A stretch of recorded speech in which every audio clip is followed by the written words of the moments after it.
get mine. You get yours, I get mine. You get yours, I get mine. Aight, then I'm gone. You get yours, I get mine. You get yours, I get mine. You get yours, I get mine. Aight, then I'm gone. You get yours, I get mine. You get yours, I get mine. You get yours, I get mine. Aight, then I'm gone. You get yours, I get mine. You get yours, I get mine. You get yours, I get mine. Aight, then I'm gone. Movie screens, then life's the biggest production, and it's a bitch with a big appetite for seduction. All of a sudden, niggas fussing for a big introduction.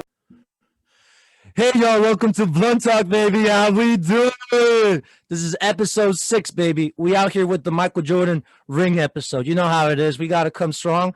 The holiday season, I got the Christmas hat. You know how it is. Today's episode, well, the NBA season about to start, I think in a couple days, if I'm not mistaken. And what better to do than one of my good friends talk a lot about basketball. Without further ado, my guest for today, Brandon Ross, baby. How we doing, Brandon? We good. How you feeling? I am doing good. I am hyped for this NBA season, my guy. I can't wait for buckets to be shot, and I just can't wait to watch basketball back again. It was crazy, bro, because with the pandemic, we had a break from it, right? Then the bubble came, and that was like a lot, like overwhelming a little bit, and then like it suddenly stopped, and it's so quick how we getting basketball back again. I'm not complaining though. How about you? No, hey, look, I'm ready for it all to start. You know, obviously we trying to repeat again. So, you know what I'm saying? Gotta represent the team. Guys, it's all good. It's all good. So, yeah, almost ready. Okay. Just you know, hopefully they can repeat what they did last year with the, you know, I know they're not trying to do the bubble and all that, but you know, we'll see how it goes. Hopefully everyone's safe and we can get some games going. Well, the first question, now that you bring that up, as you being a Lakers fan, is going to be, since this team had won the championship last year with two big stars and a rotational pieces that you could say weren't the greatest rotational pieces, but that they turned out to work extremely great for you guys. So now you guys flipped the switch and kind of just restocked assets and got people like Dennis Schroeder, Wesley Matthews, Marc Gasol, my Spanish baby. Who's the other guy? Montrezl Harrell. Yeah, Montrezl Harrell. You guys and Jordan Bell, ironically, from the Golden State Warriors. He's technically on the Lakers roster this year. Yeah. So you guys are deep. Your guys are deep again in center, technically. So, so you as a Lakers fan, are you any of this worries you in the sense that you guys are doing too many moves for a team that already won with what they have? You get what I'm going at? Yeah, no, I get what you're saying. No, because you know it would have been scary is if we lost all those pieces we lost, because you know Rondo and Dwight, you know they wanted that, you know they wanted their money, and that's cool. It's respectful. They gotta get their dollar bills, yo. Yeah, I mean Dwight, I'm not sure why he wanted to leave on that tip, because he could have gone with getting more rings instead of getting more money, because I feel like he already made enough money from Houston and from Orlando and all them. So I feel like you know, in his time frame and what he's got going on since he, you know, finally got the one, you would think that he would want to do a couple more rings for, you know, get the Hall of Fame ballot going, you know, for himself. I don't want to cut you off, but it's kind of crazy to think about, because Dwight Howard's been a journeyman if you really think about it. So from my perspective, it's like you don't want to settle in one place. You're still trying to move places. Like you have it made nice for you right now. Why are you leaving? Right. So that's my perspective on that. Yeah. No, I agree with you. Like you would think that someone like him, I mean, since we already labeled him as that, he's been one of the top journeymen. You know, you got like, I'm not gonna go down the whole damn list because there's a bunch of them. But you know, you got someone who can be easily, you know, dominant as a center, you know, and it kind of faded out because, you know, we went towards trying to get everyone to be small ball, and and you guys went the opposite direction. You guys said, you know what, let's fight fire with not fire, and let's just go big, overload them, because some of these lineups, LeBron at point, KCP, Kyle Kuzma, Anthony Davis, and JaVale McGee on the floor, and I was like, damn, okay, Lakers, grind season, like okay. So that's what I'm saying, like, you know, like you got plenty of opportunities for him, and he just, you know, but it's whatever. I see. He probably has opportunity in 76ers with being, coming off the bench or even just starting. I mean, with No, with no, nope. with Stop it. Embiid. Stop it. I be hating on 2K because 2K has Dwight Howard as the starting power forward for the lineups. And I'm like, bro, it didn't work with Al Horford. Why are you doing this? And Al Horford could shoot. He could decently shoot. He wasn't a crazy shooter, but why are you going to play Howard and Embiid? You need Howard to be your backup. Well, I mean, if you think about it, that's what they basically did with Lakers, and it worked out. Yeah, but okay. But AD can shoot like a sharpshooter. Like he is a big man, but that AD can play like a point guard. Dwight Howard ain't gonna do what AD is doing as a power forward, my brother. No, he's not. He's not. Like, so I mean, I'm not sure which way they're going with it, but I hope it works for him. And he's taking a back seat, being coming off the bench. Obviously, he's not. I mean, we all know unless they got all big men on the floor, he's only going to be coming off the bench. So I guess he wanted to go want to chase the money more. So and that's cool. I don't even know how much he got paid for that contract, but I mean, if at the end of the day Dwight Howard said, "I got my ring, I proved my point, let me just get my money at the end of the day," I'll give it to him because. Early in his career, Dwight Howard with the Magic, I was a big fan of those Magic teams because I was like, okay, this kid actually could do this as a center. Like, whoa, chill. Like, damn. But yeah, so would you say from 1 to 10, like, how much confidence you got into saying, all right, the Lakers are repeating this year without a doubt? Oh, bro, my confidence through the roof. I'm through the roof. I mean, you watch, Talon Horton-Tucker, THT, he's playing well. Coming through the preseason. You got Kuz who's still, they're trying to make him the third option. I'm not sure what their plan is, but hopefully we can keep him and hopefully we can get him to be that third option scorer that he can be, honestly. I mean, he's starting on any other squad he's got, that he gets put on. But he's a great scorer. Still kind of wonky on defense, but that's a lot of people right now who just came into the league. It takes time to build your defensive prowess in the league. Not everyone can. It's very rare to see players jump into the league and be that defensively sound right away. Like I feel like Kawhi Leonard's one of the few players because Kawhi Leonard out of college that the kid, the only thing he could really do was defend. Yeah. So it's really it's a weird struggle for the players in the league, and not everyone can do it. Like not everyone's a Tony Allen. Like Tony Allen was so heralded that high up because he generally would be able to stop anyone like this if you needed to. Right. I mean, you got so many different defensive-minded players. I mean, you got Tony Allen. Go back as far as Dennis Rodman. Oh my goodness! Dennis Rodman wouldn't even shoot. That's how dedicated to the defense he was.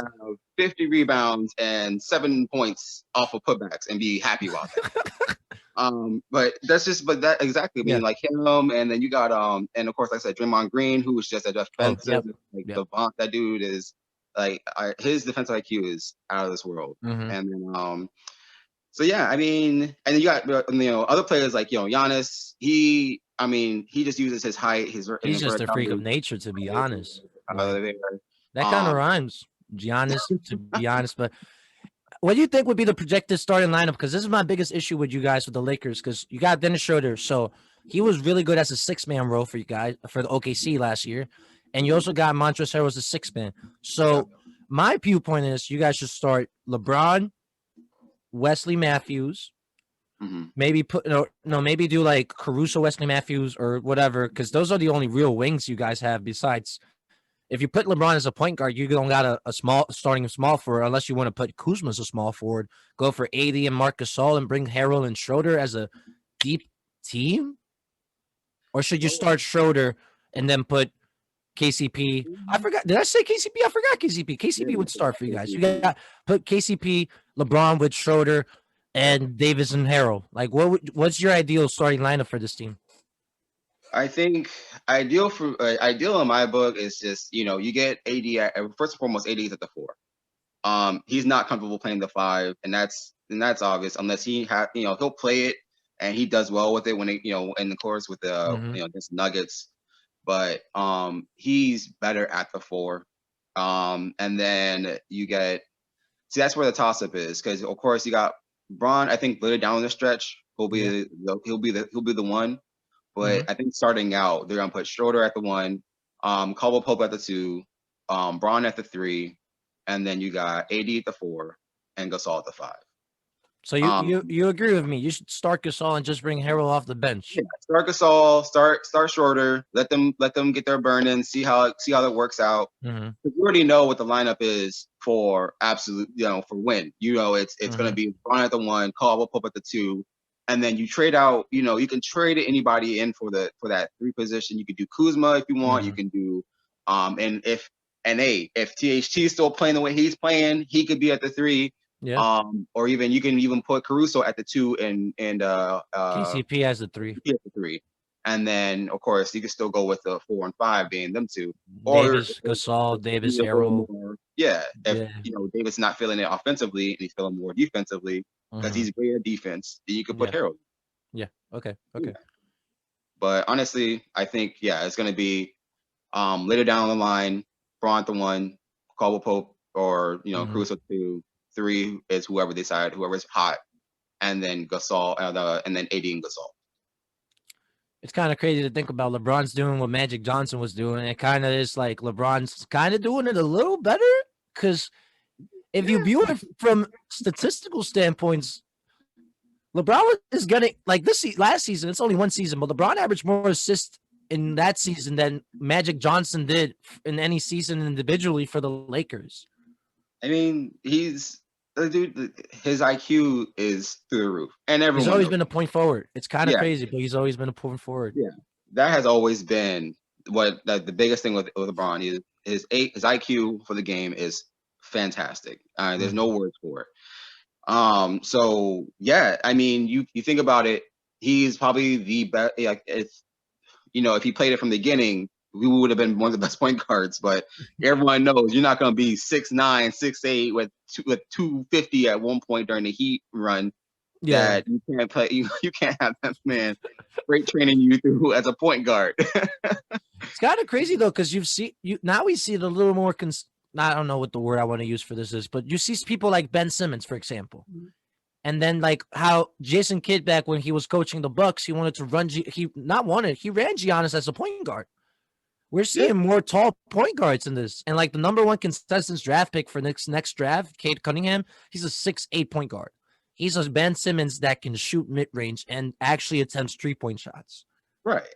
I mean, if you got the legs to run, if you got the opportunity to just you got the air in your lungs and all that, if you can run back and forth on court with the ball, and you can keep up with all those guys, then cool. Go ahead and play a point guard. At this point, I mean, and we play ball, and we're 6 foot, and if you're a 6-footer, you're a big man. I mean, if you're above 6 foot, you're a big man, power forward, and that would mess you up, because then you get out of high school and you're, or you get into high school and now you're the smallest person, the smallest big man on the court.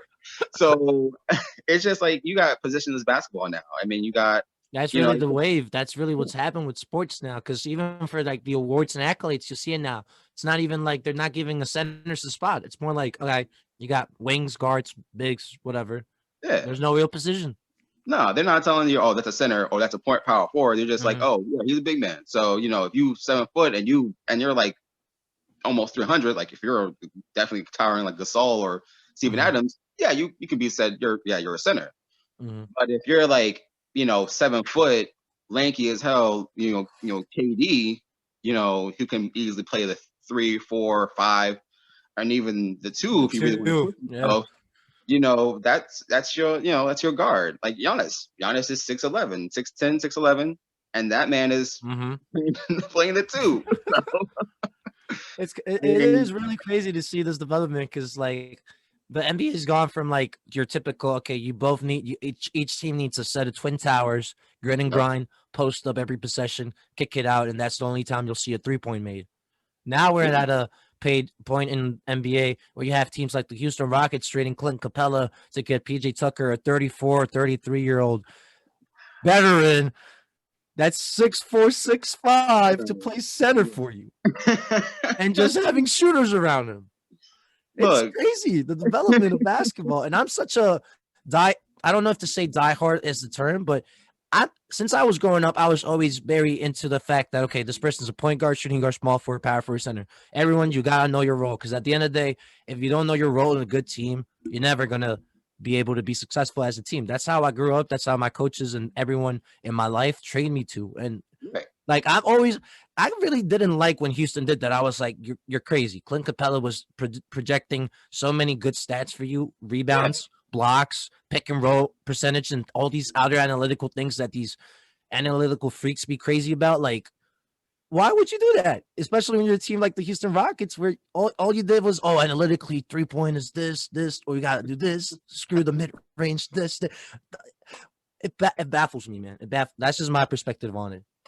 I mean, I agree with you. I mean, there are some situations that make no sense. Houston makes no sense. I mean, it's just, and I guess in the limelight, if it works for him, it works for you. But positions basketball can hurt you, and that situation it did. You know, like I said, you got PJ Tucker playing the 4, and like he is 5, sorry, and is completely outsized. Like it makes no sense. Yeah, because think about it from this perspective: if we're playing pickup. And you know, like how you play pickup with your guys or with your buddies, whatever, and then like it's like, okay, let's pick teams. Yeah. If someone picks 2 of the 2 tallest people for their team, someone's gonna get upset, and they're quickly gonna be like, okay, that's not fair. You get that my perspective or my example?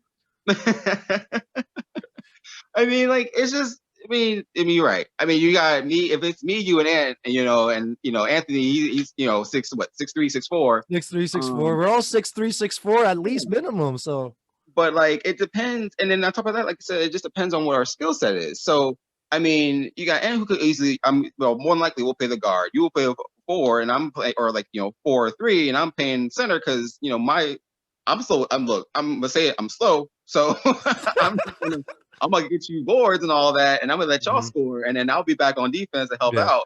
I mean, that's just the way it will work out. But if I'm 5'9" and you're 6'4", and I'm playing center and you're playing point guard, see that's something that's different. Yeah. That's what I mean. You get what I mean?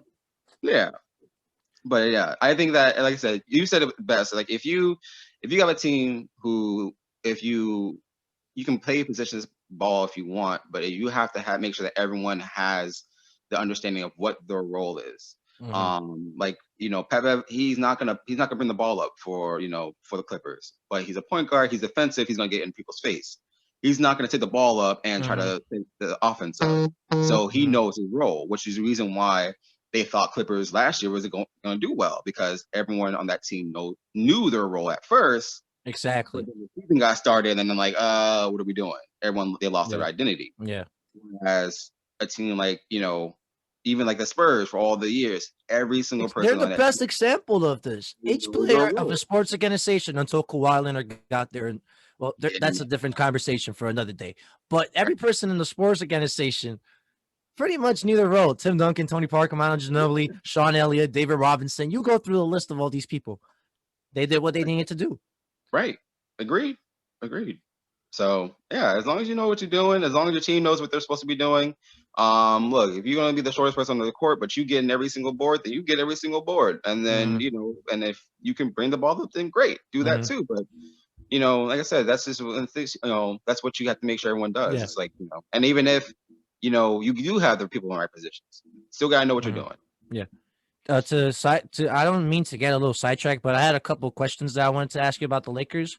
The first one is, it's very intriguing because did you grow up in the DMV area, or did you grow up out in California?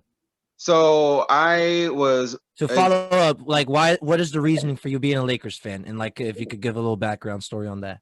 So everyone, it's gonna mess y'all up for sure, because I was born in Rhode Island, Providence, Rhode Island, and everyone knows that's Boston Celtics. That's their area. Oh God, I know Trevor ain't gonna be happy about that. No, he wasn't. When I told him, he was not happy at all. He was like, "Man, what you doing?" But so I was born there. I was only there for like 6 months, but then we ended up moving to Vegas, and I was there for the first 8 years of my life. So I would watch games with my dad, and whenever we would watch basketball, I'd just sit there and watch it with him. And back then, I wasn't too much of a diehard basketball fanatic, but I still, watched the game, and and the Lakers always just screamed, so much more energy. And of course, you got Kobe Bryant, who's just like I said, one of my all-time favorite players, my favorite player, and then like, and it's just like one of the things that I just drew that just I right there said it all. Like he, like style of play, his energy, his just everything that he brought to the game was just something that who just grew something in me, and that's what actually he got me to start playing basketball. But then even after and for a while, growing up, like I said, we didn't really get chances to play ball as much as we wanted to. We'll play out with cousins and friends and all that, but I didn't get into a league until maybe 8th grade, and that was just like a little summer league. Okay. So I grew up kind of basically playing big man most of the time because I'm I'm like we said before, tallest guy. That's what I feel the struggle. I feel the struggle. I know. Yeah. So yeah, I mean, just going through that and watching other games with my dad. That's why I became a Lakers fan, and then watching them and how well they put things together with Shaq and Kobe, Gasol and Kobe with Bynum and Lamar Odom, and of course one of my underrated favorites, Shannon Brown, who's Shannon Brown, baby. Highlight. Originally when I was gonna have you do the guess that NBA player, I was gonna put Shannon Brown. Okay, damn, that's crazy. Okay. Brown was the man. Shannon Brown had Hobbs, and the way he could just drive to the rim without no fear or anything. He wouldn't care if John Ming was in front of him. He would go and attempt that dunk or a layup. He is going for any highlight, ready for it. He retired with the Phoenix Suns. Actually, it's kind of crazy. I mean, his, and he kind of went away with the rest of the athletic players that came out during that whole after I think it was between the whole 2000s birth, basically the whole early 2000s, all the athletic players were there and then they're gone. Yeah. So, but yeah, and then and after that, I lived in Virginia for the next 10, 15 years, but it never went away. That's been my team for years now. That was your first memories, your first experiences. So that I get it. You're out in the West Coast, and so you being from Las Vegas, would you ever like to see a team be in Las Vegas, like an NBA team? Bro, I wished forever that they would get a team, and they got the Raiders now, and I think they're going to keep working, try to get another get a basketball team, but that's the hope. That's the hope and dream. Okay. Hey, the Las Vegas Knights, that the craziest thing, it was the first ever time an expansion team in any of the 4 major sports makes it to the championship. And I saw those finals because they play the Washington Capitals, and I was shook every game. I was like, damn, all these guys are people that got thrown away from their teams. Damn. And they look, hey, chip on their shoulder, put it together. Yeah. Okay. I have this one segment I want to do with you. Pretty much, I'm going to give you a couple of the Lakers trades. Okay. And I want you to give me a grade for them. So how about we start with this first trade that's pretty simple. It's the Anthony Davis trade. You guys gave up from a number between 4 to 6 picks in total. Yep. You guys gave up Lonzo Ball, Brandon Ingram, who's a one-time All-Star now, Josh Hart, and that was pretty much it for the trade. So if you had looking at it now, it's been a year-ish removed off it. What would you grade this trade for you guys? I mean, obviously, now it's A plus, great, awesome choice. At the time, I was I was hyped. I was ready for AD to come. I'm, not gonna lie, but I'm like, damn, we couldn't keep at least Lonzo. That's everyone gives Lonzo crap about it, but Lonzo's actually a good player. Yeah, he's a great point guard. He's going to develop into something great. His younger brother is going to probably be better than him, but he was that's a great point guard. I mean, that's anyone who picks him up is always going to have success with that. But yeah, no, for sure though, A plus. A plus. Well, now that we mentioned Brandon Ingram, I forgot that at the start of the episodes, we had started to be doing this one little segment. It's called the card of the episode. You being a Lakers fan, I got 2 selections for you. We got the Kareem Abdul-Jabbar Dumb Rush. Oh, what? And then we got the Prism Brandon Ingram baby for one of his years in the Lakers. I don't know how good the quality will be for this. No, I'm not honestly, gonna I'm not gonna touch the Kobe card because this Kobe card's the most valuable card I have. I'm not trying to touch it for the love of my yeah, life, so I no, apologize, but I would have done that. it's But all good, baby. You keep that boxed up. I also got a Bloody Divac, Pau Gasol, James Worthy, Hey, okay. Magic Johnson. Yeah, that bloody dude. You remember about Tariq Black, bro? Sadly, I got a Tariq Black here too. that was almost as bad as Kwame Brown. Oh my god! All right. How about let's go on to the second trade? This is a little bit of an older trade. Memphis traded Gasol to the Los Angeles Lakers along with a 2010 second round draft pick that ended up being no, my bad. Yeah, so you guys traded Mark Gasol when you guys drafted Gasol for Kwame Brown, Jabarius Crittenden, and Aaron McKee, and the rights to it's a Pau Gasol Mark Gasol trade basically. You guys basically ended up giving like nothing. You only switched brothers. Yeah. So in the long and looking back at it now, what would you rate that trade? You traded away Mark Gasol for Pau Gasol pretty much. Yeah.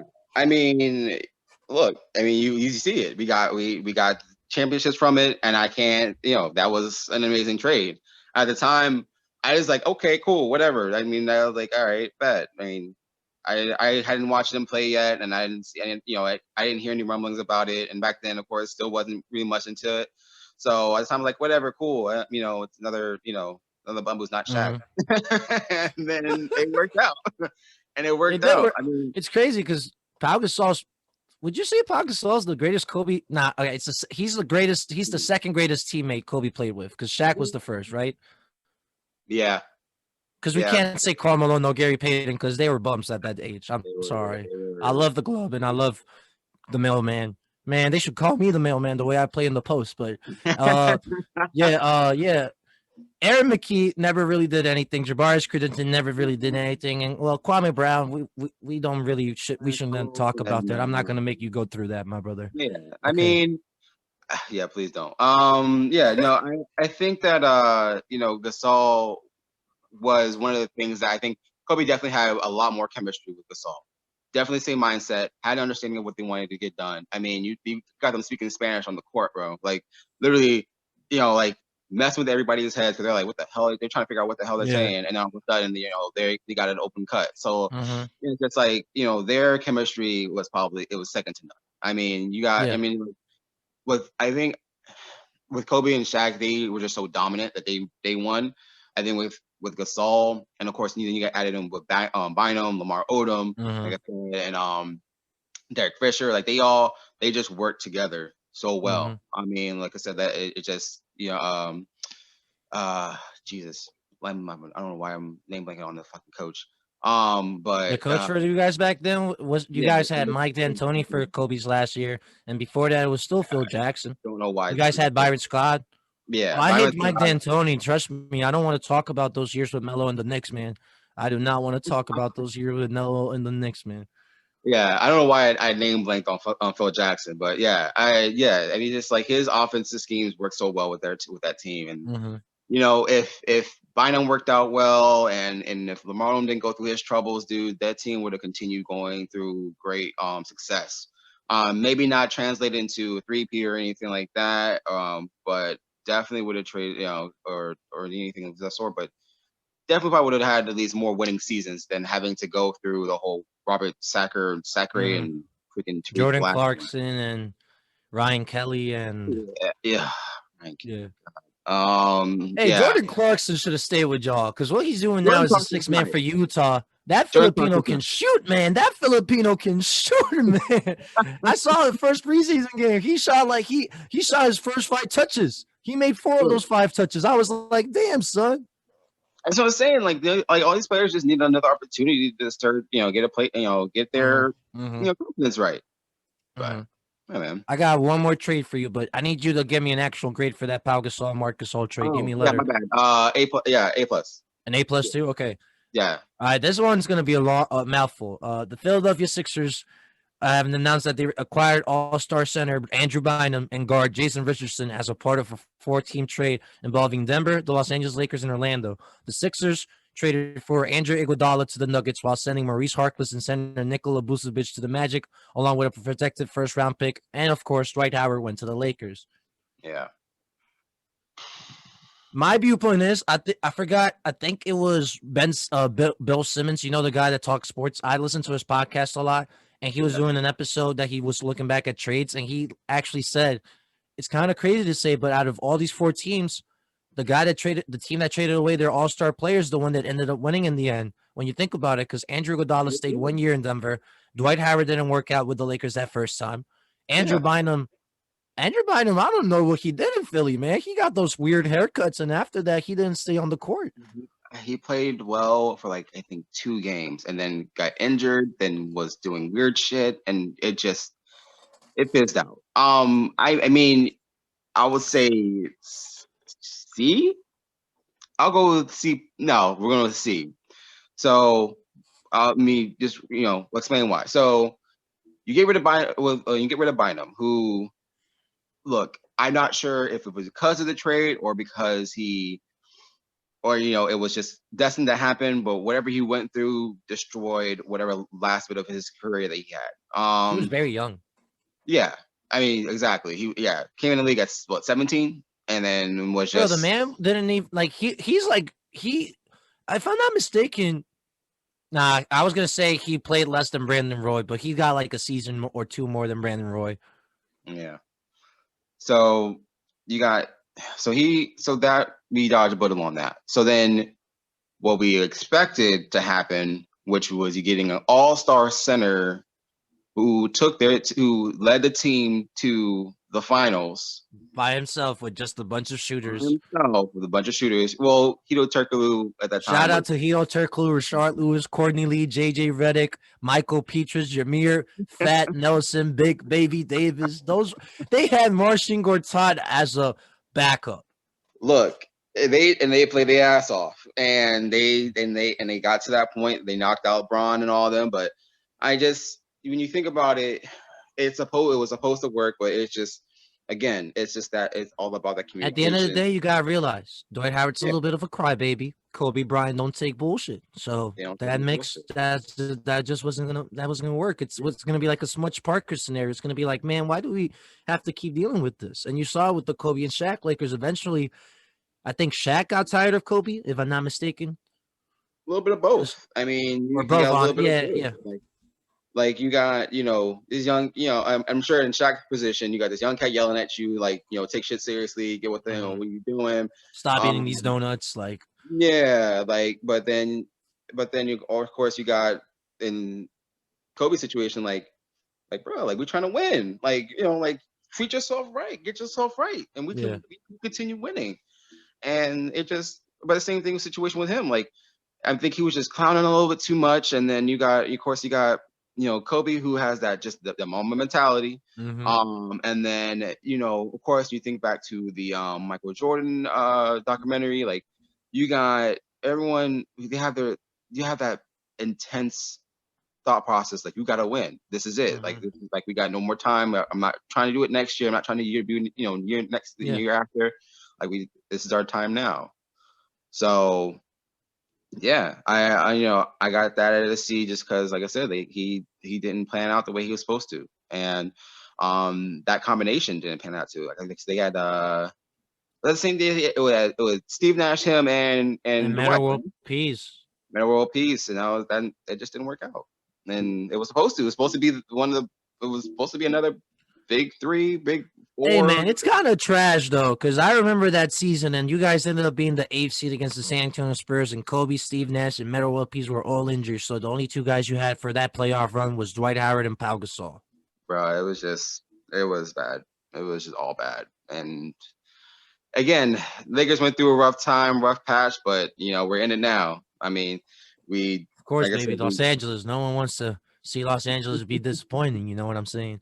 Yeah, and then like I said, and I think that's honestly where that whole Clippers thing started stirring up even more now, because before it was a non thing. Like Lakers Clippers thing was never a thing, but then once they started getting their fire up under them, mm-hmm. because Lakers was not doing it, and Clippers were getting into the 2 seed, 2nd seed, 3rd seed, almost 4th seed. Yeah. They were getting high, and they were in. Hey, Sadly, my opinion on the whole Clippers thing is Doc Rivers wasn't the right coach for them, but that's a different topic for a different day. Because I mean, Doc Rivers, even though he's a great coach, I feel like he just wasn't the fit for those people that they had. And you see it because not it didn't only happen with Chris Paul and Blake Griffin. Because come on, Chris Paul and Blake Griffin, there was one season at least that they were both top 5 statistical and production wise players in that season. that the Lob City era was the best era for them. I mean, that's what got them their opportunity to get a freaking stadium. But yeah, Exactly. it didn't work out. And it's funny that you say that the Clippers and Lakers thing was never a thing. It's how these Brooklyn Nets fans are coming out of nowhere saying, "Yeah, we got this." It's like, man, you still got to recuperate from that Paul Pierce and Kevin Garnett trading away all those picks saga, man. Oh my god! Like that's what I'm saying. So like sometimes like people like to, you gotta prove yourself. The Clippers have sadly not been able to prove themselves. Yeah. You got any last thoughts on the Lakers like side of the episode? Anything else you want to add up, or like a bold prediction or like a bold take about this? No, I want to see how it pans out. I want to see how. I mean, I already know like this is, and that's one thing that we sadly aren't. Well, the news outlets aren't paying a little more close attention to. Like this is going to be the end of another era that we just witnessed through. Like we got Michael, we got Kobe, we had LeBron, and that's like his last. This last contract he just picked up this is like the beginning of the end. That's gotta be his last. There's no way he can surpass that. Look, the man is doing all the time right now. So yeah, I mean, we're watching the last little bit of someone who basically is the Jordan of our era, and it's gonna be great. I'm excited to watch it go down. I'm excited to watch what AD does and creates for himself. I'm excited to see THT play and see how he pans out, and Kuz too. Okay. Yeah. I'm thinking about this now. Do you think Jordan dropped the Last Dance documentary when he dropped it now because it's like the end of LeBron's career, so it's LeBron's last dance too? Do you think that's yo? I think you know what? I don't think it's that deep.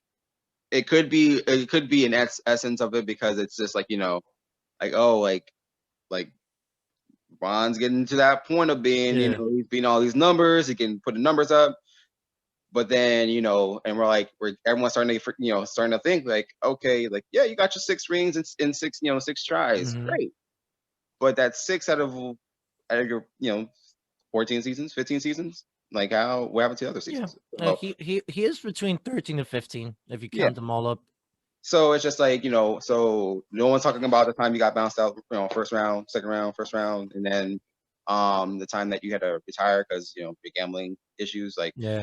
So it's just like but it's whatever. At this point, I think that to answer your question, I don't think he dropped it because of that reason. I think that he was like, I think that it's more so all the questions coming up, and then I mean, LeBron's situation has something to do with it.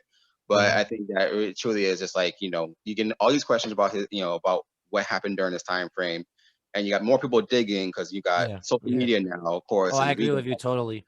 Yeah, we got. Imagine if Jordan played with Twitter. Oh my God, Twitter would not let this man live. So I think he said it himself. Like if Twitter, Instagram, and all that was alive and popping during that time frame. Dude, I honestly, I would say he wouldn't have a fucking career. I mean, excuse my language, but yeah, he wouldn't have a career. I mean, like you think about it, and like we're so up on like treat people right and all that now. Like, so can you imagine you got one player who's playing amazingly, by mind you, but punching people, punching his teammates in the face and yelling and screaming at your teammates and telling people that you can't play here or you can't do this or what? Like, like what?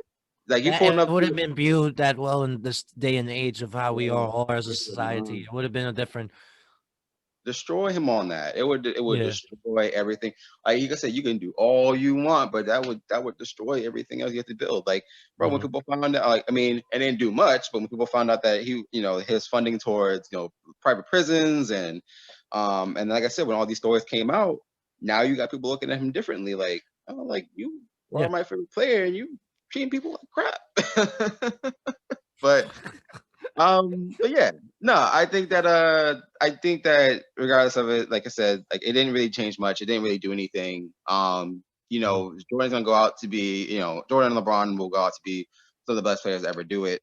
And I feel like that's just, I mean, it is what it is. Okay. Yeah. Okay. I'll put the link in the description for the one time I did the episode on the Michael Jordan versus LeBron James debate, so for the viewers can catch up on that. Now let's jump on to the second topic. Because basically we're going to be talking about the NBA season. This is the first part of our preview, baby. How we doing? All right. Do you want to start with the East and West? Because I kind of want to do like pretenders, contenders, something like this. You want to do contenders first? Let's do contenders first. Like we'll do what conference you want to focus on first? Let's do East. All right, I'm already talking about All right, so with the East, we got the New York Knicks about to win the regular season. They're gonna be the number 1 seed. Okay, to be honest, man, I'm on the Philly hype train for this season. I feel like the fact they got people like Seth Curry, Danny Green, and they still got Matisse Thybulle, who's your typical 3-and-D person. Right. If you play Tobias Harris as a 4, if Ben Simmons decides to take a 3-pointer at least once every week in the season. No, I generally do think Philly will do better this regular season. I just don't know, because the problem with the East, it always depends on the matchups, because you saw how it was like Miami with Indiana. Indiana, I don't even think playoffs this year, honestly. What do you think about that? I don't think Indiana can, because the East, Indiana stayed neutral, and they have the Oladipo situation where Oladipo's like not completely back to normal, but like he's kind of back to normal, and then he's got 1 year left on his contract. Do you trade him away to get a piece at least from for it? Do you let him go?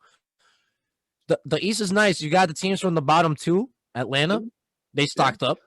They said, you know what? Trae Young's on a rookie contract. Let's try to win a chip in 3 years. Pretty much. Not 3 years. Would it be? It would be a year left, and then the 2-year player. Okay, 3 years in total. 3 years in total. You got the Atlanta Hawks stocked up. Washington Wizards. We can both assume the Wizards are going to be a playoff team with the Russell Westbrook edition. Yeah, I mean, him being on any team at all puts him in that contention to be at least in the playoffs. I would say that. Yeah. I mean, with Bradley Beal, they're always looking right outside of it, so I don't. They were just the night with Bradley Beal this last season. I think because he got invited to the bubble, because they were the only decent-ish team from the East that could qualify for the bubble. Yeah, this is true. I mean, so I look at it. I feel like, I mean, you put Westbrook and Bradley Beal together. I mean, that's an opportunity for more wins. I mean, literally, it's mostly just him doing all the work most of the time. So I mean, you put Westbrook on there. That's 20, at least 15 more games added. Yeah, you're 8th seed at that point. 8th, 9th seed. I got him going at 7th seed. 8th seed. I'm not gonna front with you, Brody. I think they will be a 6th seed, but I'm still gonna classify them as pretenders. Because for me, the only contenders you got on the East is the top tier. Is gonna have to be, you got Milwaukee up there. You're gonna have Boston up there. Yep. You could put Brooklyn up there. I'm just very iffy. I just don't know if KD and Kyrie will coexist for a whole year. I feel like KD will get annoyed at Kyrie eventually, and he'll be like, "Man, you gotta stop" or something. All these antics. And the man thinks the earth is flat. Like, I don't know about that, man. But anywho, all right, back to the topic at hand. Yeah. The Nets are team. They have a nice deep team. They have a couple of rotational issues in my point of view, because you got someone like Jared Allen and DeAndre Jordan. You brought DeAndre Jordan for KD and Kyrie, but then you really should just be playing Jared Allen and trade away DeAndre Jordan's salary so you could get a better power forward or a better person that you can just put in the power forward, because we just talked about positionless basketball. You got Miami too. Miami, I love what they did last year. I just don't think they can recreate that back-to-back. I think they're not going to be the best regular season team, but they're going to turn it up in the playoffs. So I'm going to say they're pretenders going into contender. Yeah. So let's see. I got Milwaukee on number 1. I like the moves Milwaukee did, honestly. When you I look mean, at their Milwaukee's bench, going this is into- probably the deepest bench they've had in years. But yeah. their starting rotation is not the strongest they've had in years. No, I mean, look, they're gonna get there because Giannis is just freaking ridiculous. And yeah, I get it. The Raptors shut him down that 1 year, but I mean, you're still getting 50 game wins and all that jazz. So yeah, they're gonna be up there. And then I don't have that much faith in 76ers actually winning it all unless literally the Nets and the Celtics mess us up. I don't think Milwaukee's gonna go through the second round. So right now I got Eastern Conference Finals. I got Celtics and Nets. That's my You're bugging. You're bugging. my guess. My- And that's only if KD and Kyrie don't get hurt. Because just them Okay. two alone, they're gonna get them wins. But I'm not sure if I don't see them putting it together to win it all this year. Now I'm gonna make my case for Milwaukee this year. I feel like the thing with Milwaukee will be they've seen what they did the last 2 years. They've led the league, not the conference. They led the league in their regular season record for 2-3 years in a row. One Yep. seed, Yep. conference finals 1 year, semifinals 1 year. I feel like this Milwaukee team is going to take a step back regular season and be like, you know what? We don't got to really push this much for the regular season. We've seen what it's done for us. Yeah. And now that they got Giannis locked up, they better be doing a lot of load management this season. That's my viewpoint from Milwaukee. Take it easy. Just make sure you get to the playoffs. And then in the playoffs is when you need to turn it up. And they got a Drew Holiday that can actually, I would say Drew Holiday is as in either the same defender or even a better defender than Eric Bledsoe was. Mm. And I'd say Drew Holiday is either the same offensive player or just a tiny bit better on the offensive end than Eric Bledsoe, except for Drew Holiday ain't as aggressive. Eric Bledsoe would try to do a lot. You get what I'm going for? Yeah. I mean, it was, his nickname's not little mini LeBron for no reason. People forget. Yeah, the Clippers, mini LeBron, Eric Bledsoe. Oh my goodness, that kid was a stud for them. Yeah, he was great, but I feel like Drew Holiday, and for them, Drew Holiday is better offensively. I mean, he's better passer, better scorer. Mm-hmm. I'm not sure as far as size goes, but size don't really mean much when you got better skills. So I feel like they got Kemba Walker in their conference. I don't think they gotta be worrying about size. Yeah, I honestly, like I said, like he's gonna be better for them. It sucks they missed out on Bogdan Bogdanovic. Oh my goodness, that's just how it goes. And that was bogus. Because me trying to understand what actually happened with that, when realizing that the Kings agreed to the trade without telling Bogdan, yeah, we're actually gonna trade you after we sign this big hefty contract to you. Like, bro, are you dead ass? That would have been, hey, imagine Bogdan on the Bucks. I feel like that would have made everyone agree, okay, they could at least make the conference finals for sure, or something like that. Oh no, if he's on that team, then I got them. I got them at least winning it at that point. Mm-hmm. I mean, it's crazy how just adding a few small pieces would make change everything up for you. Yeah, but yeah, I mean, I see your points on Milwaukee, and like I said, I still got them pretty high, and then it just sometimes it just doesn't work out the way they intend to, which we saw obviously throughout the entire bubble last year. Sorry, not even last year, like a few months ago. Yeah. So it's just at this point you gotta figure out, they gotta figure out how to win. I mean, and that's problem what they probably have is just they haven't had enough success to truly gauge how to continue to get there without messing up whatever they got going on. I don't think I mean, when you said with the Heat, Tyler Hero better be starting this year for them. Was that? Tyler Hero better be starting for them this year. They had Dragic starting over. That's why. They had Dragic and Duncan Robinson. And as much as I like Duncan Robinson and Tyler Hero really should be interchangeable at this point. I think that they're probably going to be the same thing like they did with Lakers, where they're just some games will be Tyler Hero, some games will be Duncan Robinson. I feel like Tyler Hero is probably better off the bench. He's a little more Streaky.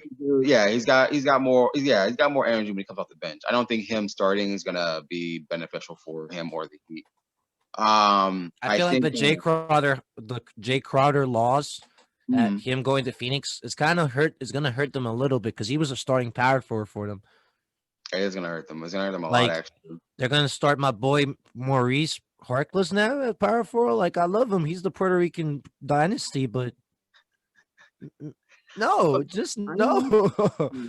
I don't see it going well. You telling me they would do Myers Leonard or Kelly Olynyk and Bam Adebayo, or you just do something like put Jimmy Butler as a power forward and Avery Bradley, Duncan Robinson, just say screw it, and Bam Adebayo 6'9" already. Let's just go small ball. Yeah, no, I don't think it's going to work well for them. I mean, it was exhausting last year. I mean, look at if we go back to the finals game, that man Jimmy was exhausted and he could barely make it through it, and that's part of the reason why they lost the game, because he was just exhausted. You're getting through all these teams, but it's not enough. You just don't have enough firepower to fully put people away, so you get enough rest. Yeah. So I don't think they're going to be able to. Can we talk about Boston being probably the greatest team to make a conference finals consistently? Because in the last 5 years, these guys have. You know what? Screw the finals, man. Let's just make it to the conference finals in like 3-4 of the last 5 years. Isaiah Thomas, the year without Kyrie. The year after that, the year after that was the year they lost to Milwaukee. But then after that, they still made it.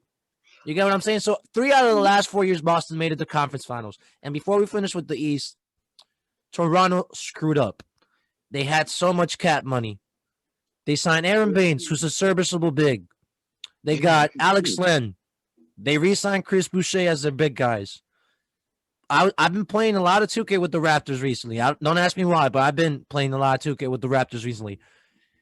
Having Fred VanVleet, you're gonna have to start Fred VanVleet because their starting rotation's not looking as strong as it normally is. Like, I don't think Toronto's gonna be a 4 seed.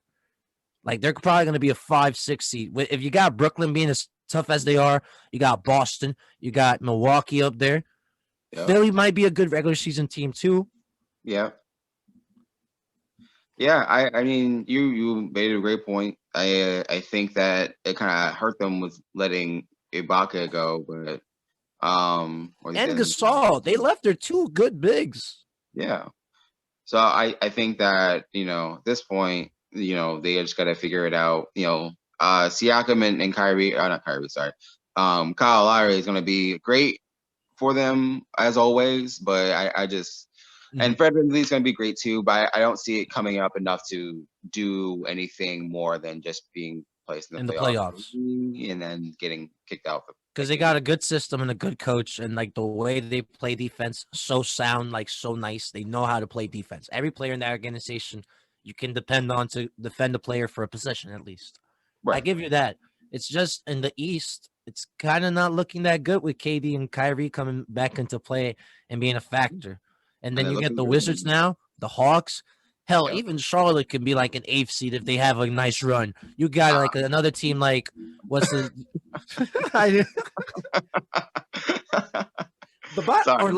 Orlando's still going to be okay. They're not going to be completely trashed. Like the bottom of the East is going to be more competitive than it's ever been in a while. We really don't know yet, so that's going to be interesting. I will give you that. The Knicks are going to look good with all 17 of their power forwards. And then I think that it's going to be a little more competitive than it usually is. You're not going to have a team who's just like going almost 20 games. Yeah. I don't know. I got, and the Knicks are at least better than the Cavs and the Pistons. As long as we're better than the Cavs and the Pistons, I'm happy with that. Yeah, I got nothing for the Pistons. I mean, Blake is not playing the way he usually does. They don't have Drummond anymore. Hey, # Derrick Rose for MVP, man. Derrick Rose for MVP, man. How about we jump into the West before we finish the episode off? First off, this is going to be my bold take. I did it last episode when we were talking about the Knicks, but that's not according to like bold take at all. The Portland Trailblazers are going to be a third seed in the West, and they're going to have Dame Lillard going to be an MVP caliber player. He's going to be the MVP season. Now, I'm not saying they're going to win in the playoffs. They're not doing anything. They're going to get upset in the first round. That's my prediction. But Dame Lillard is going to win the MVP this year just because Luka Doncic doesn't have Porzingis for 2 months.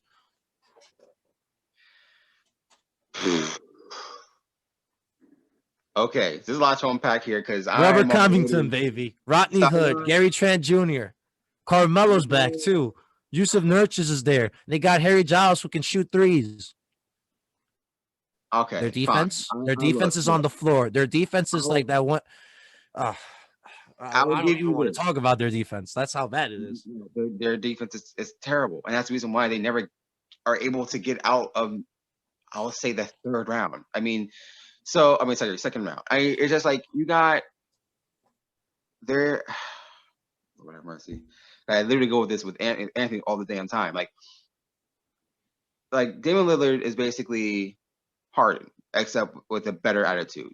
Like he plays very well, shoots the lights out. The point where I disagree because at least I could depend on Lillard to actually make a clutch shot or actually come through for me.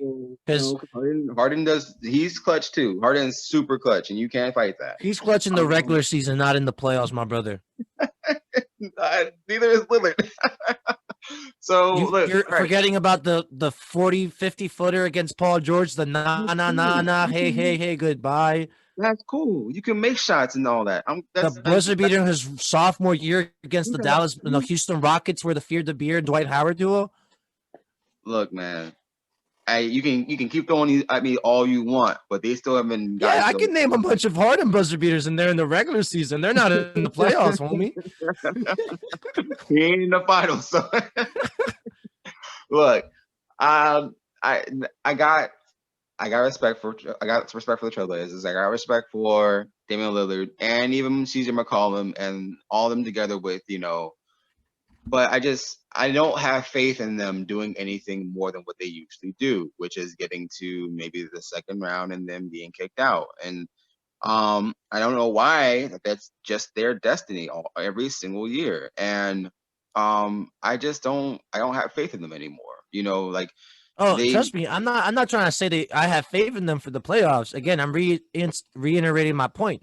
I think they're going to have a really wonderful regular season. Okay, they're gonna kill it this regular season. To go, I guess got them in the conference finals, but then that's it. No, not even. I think they're gonna be upset in the first round. If I'm being honest, this is the most stacked we've seen. This is the most stacked MVP. Yeah, Russell Westbrook, baby, he did it, triple double. Come on. Anywho, okay, hear me out. This is the most stacked West we've had in years. Like you could say there's 12 teams that deserve to make the playoffs. Like it's stupid how bad. That's why I put it to the West last, because I'm like, that's a lot. Like you gotta think about it. It's like Dallas, who and for me last year could have definitely kicked the Clippers out earlier had they had Porzingis.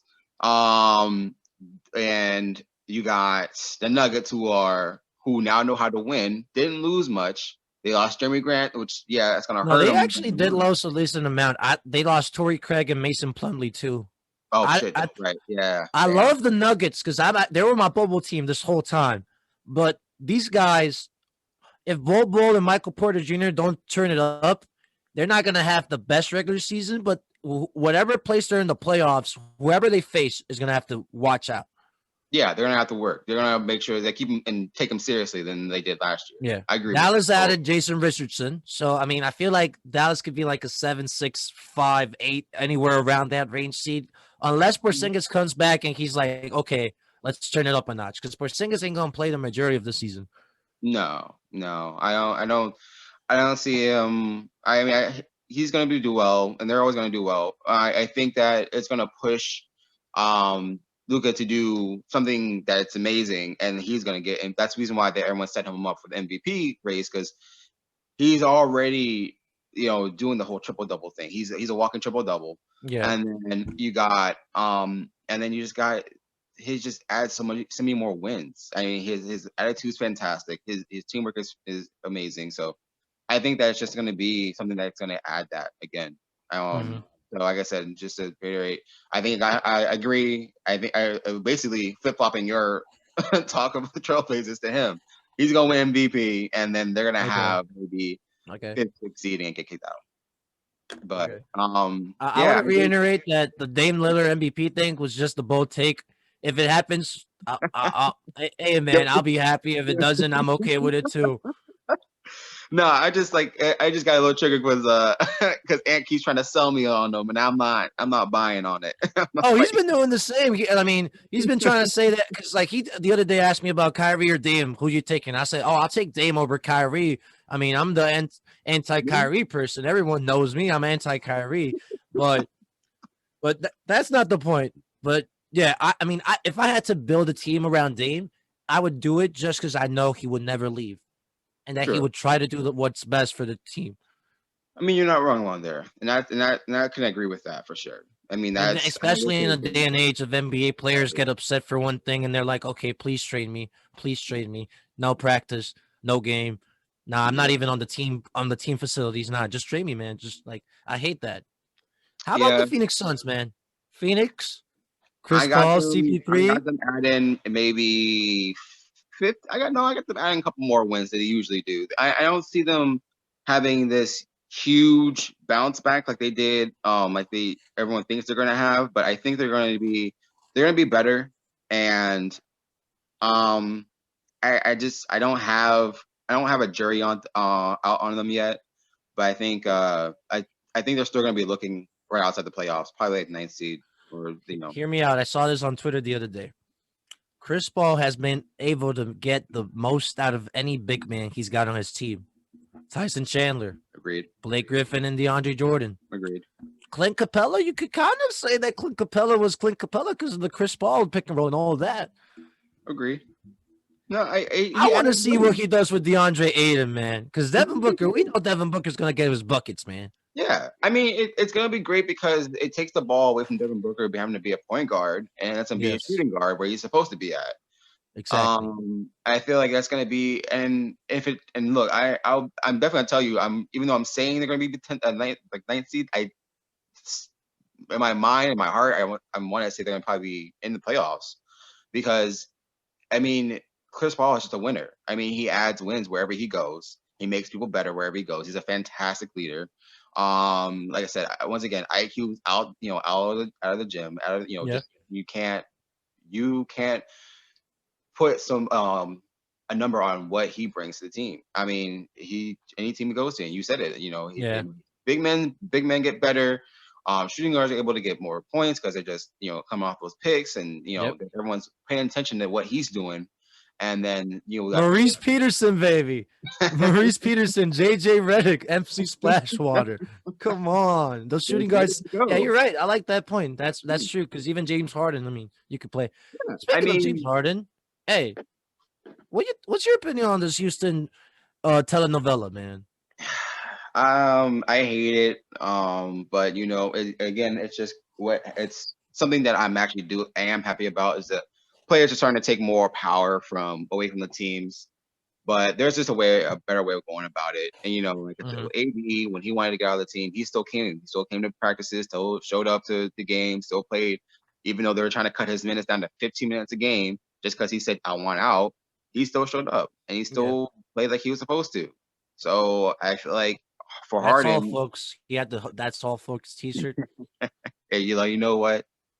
you can make your statements, and I'm cool with that. Yeah. But as long as you show up, just show up. Make sure you're still there for film and all that junk. But we still got things to do. We still got games to win. I think John Wall will actually have a decent season for them. To be honest, I think the team's gonna be great if he would take it Boogie, seriously. You got Boogie at the center, and Boogie's looking decent in preseason. You got that boy Christian Wood. Yep. That boy Christian Wood's gonna show everyone, Andre Drummond had nothing on me back in Detroit, man. You're right about that. I think that if regardless of whether or not he takes it seriously or not, and if they trade him or not, hopefully he does. Hopefully he starts being more serious about it and doesn't destroy his own opportunities. But because of course, no matter what, they're gonna tease him to pick him up. Yeah. But there's gonna be that foreboding shadow behind him, like you're gonna come with some bullshit, some BS. Like, I'm not gonna, Yeah. gonna fully buy into you because you're a prima donna. And same thing with Kyrie. That's why no one's really buying into Kyrie because you're a prima donna. So Yeah. yeah. But yeah, I think I got him going on. Mm-hmm. It's crazy because with the two, I'm a big 2K player, and I do a lot of my league. I like to just like play GM because that's like my dream job, all that. But in every simulation I do, Houston always fails to make the playoffs with this team. Really? They majority of the time they fail to play the playoffs with this team. And I got two more teams before we end the episode that I want your opinion on, and that's gonna be Utah Jazz. First off, I think the Utah Jazz are going to take a step down just because how the West is looking like now. Yeah, agreed. They need to do no the same moves. thing. They didn't do any moves. If you really think about it, Derek Favors. I love Derek Favors. Hustle, double machine. Is he really going to be that step up for you guys to win a title with Donovan Mitchell and Rudy? I mean, did they pick up a point guard this year? They got Rubio back. No, Rubio's in Timberwolves. Rubio went to the Timberwolves, and they're starting him at point guard and D'Angelo Russell at shooting guard. That defensively, for shooting guard, you're screwed. But Rubio, okay, I like that. But still, it's like it's a weird because offensively it's great. Defensively, I don't see it happening. But as far as I think they need to do the same thing. They have Conley. Donovan Mitchell. They got Jordan Clarkson off the bench. They got Bojan Bogdanovic. I hope it's Bojan, the one that goes. Yeah, the rest of their team is straight. As long as Michael Conley can play and he's not getting hurt, they're straight. I think that they're actually going to do pretty well. As long as he's Mike Conley from that first series after he had a baby. Yeah. The Fred VanVleet effect, man. I was saying that all these NBA players better be having babies before their playoff runs. Yep.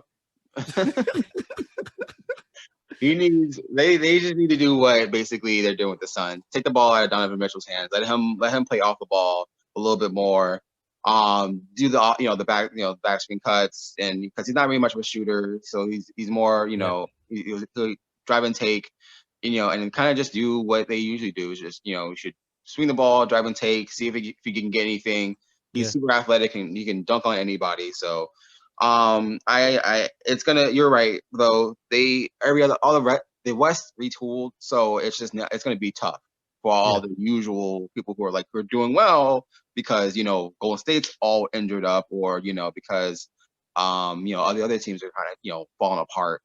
But and don't get me wrong, Bogdanovic for them is the definition of clutch. Like he was a big piece for them for not being that nice against the Denver Nuggets, I guess you could say, because he was injured for that series. Him coming back, hey man, if he does what he did last season, they still might be fighting for a nice playoff spot. Yeah. I mean, the games that they had last season were fantastic. The playoffs with Utah versus Nuggets was just Donovan Mitchell versus Jamal Murray, boy. Don't get it confused, man, because Jokic didn't have the greatest series, and Rudy Gobert was doing Rudy Gobert in the playoff things in that series. Exactly. I got one more team for you, my brother. And you mentioned them just now, the Golden State Empire, the dynasty. Steph Curry, Kelly Oubre Jr., my boy Damian Lee coming off the bench. You got Eric Pascal. You got this man Andrew. I'm a bum. Wiggins. You got my Draymond Green, and you got my favorite prospect of the whole draft, James Wiseman, because he's the definition of a big man. He is gonna do the big man Andrew Bogut things that Andrew Bogut was doing for Steph Curry that first year. That pick and roll is going to be deadly, bro. And you seen the preseason with this man Steph doing the dazzle with the between the leg, and then behind the back and having the defender stroke. I was like, bro, what the heck is this dreaded Steph Curry on, bro? Bro, so I got Golden State. Oh man, if they can do what they do with usually with Clay, and right now Aubre's doing fantastic with it. Yeah. I think that if you can continue with the same energy, making those back, the screens and screen and cut like they usually play, they're gonna do great. There's not gonna be anything that's not gonna be there's not gonna be anybody who can really beat that because they haven't. I mean, they cut so well, they run their plays extremely well, and they're just well coached as a team. So as long as they can continue with that same energy, they'll be fine. I think that they're going to be probably in the middle of the pack. The 6, 7, 6, 8, 5, 6, 5 or 6 I seed. can see him as a 5 to 7 seed in the West. Yeah, I feel like they're gonna do well enough to be there, and they might upset some teams, to get to the conference finals. But I mean, Hey man, I there's still a they gonna do chance this man Clay could come back for like the playoff run. he just getting injured though, and that sucks because he's a fantastic player. If anything, Mm-hmm. I kind of hold him a little higher regard than Steph because he just does it. He does everything just a lot better. I mean, man, can shoot the lights out just like Steph. But he defends. He defends so much Oh, more. he's a defensive stallion. That's the one thing I liked about him. He's your definition of the 3 and D guy. Like he'll actually be excelling at both sides. And I like what you said earlier with the Golden State Warriors. You can always count on their cuts and their illegal screens to be happening all the time. I'm sorry. I hated those Golden State teams the first couple of years. I was like, man, that's a legal screen. And the next possession, I'd be like, Mom, that's an illegal screen. Did you see that? Like back to. This is for shits and giggles, but do you? Because when Steve Kerr was going to be hired by the Golden State Warriors, it was either the Warriors or my Knicks. Do you think Steve Kerr would have made the New York Knicks into a different type of franchise if he would have gone there? Or can we both agree is Steve Kerr getting lucky because Mark Jackson put Curry and Klay Thompson on the silver platter to this man? He got extremely lucky. Golden State is only Golden State because of Mark Jackson. Steve Kerr, bro. Thank you. So many people forget about what Mark Jackson did for Steph Curry and Klay Thompson those first couple of years he was coaching them. Look, Steve Kerr is a great coach, and I'm sure he's a fantastic leader. But he's just it was handed to him. Everything was ready. Everyone was already bought in and ready to go. I think that it just works better because everything was ready to go. And Draymond Green, which is out of the nowhere. I mean, second round and he was like the 23rd, 22nd, 21st pick in the second round. Yeah, like no one expected out of that, and it just worked out. It just worked well. So, yeah.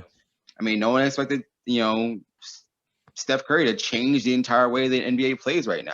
And the same thing is, it's just like all these different moments. You're never gonna know how it pans out until you're 7 down the line, and you're like, okay, well, great, that worked out well. And by that time, you already changed coaches, changed your GM, and now you're just sitting pretty. Yeah.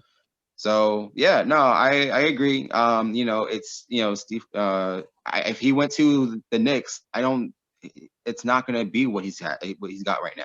Because if I'm not mistaken, if he would have gone to the Knicks, that would have been at the tail end of like those Knicks teams that like, because the 50-win Knicks team was the 2011-2012 one.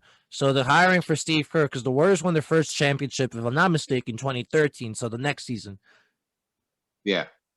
So it would have been a good team, but it wouldn't have been a team to elevate you to a championship status either way. With the Knicks or Golden State? With the Knicks, because if they would have not traded Iman Shumpert, by the way, my favorite all-time Knicks of all time, and J.R. Smith to the Cleveland Cavaliers after winning 50 games. Okay, yeah, okay. Hey, my brother, you got any last thoughts? Anything else you want to end the episode with? Any promotion? Anything you want to share? All right, so players to watch out for. Obviously, I'm gonna say THT. You got, I would say watch out for Andrew Wiggins this year. I feel like he's gonna be the reason why the Golden State has success if he can play well. Obviously, everyone knows Luka Doncic, and look, I think this is the year that John Morant and what's the name, homie Jaren Jackson Jr.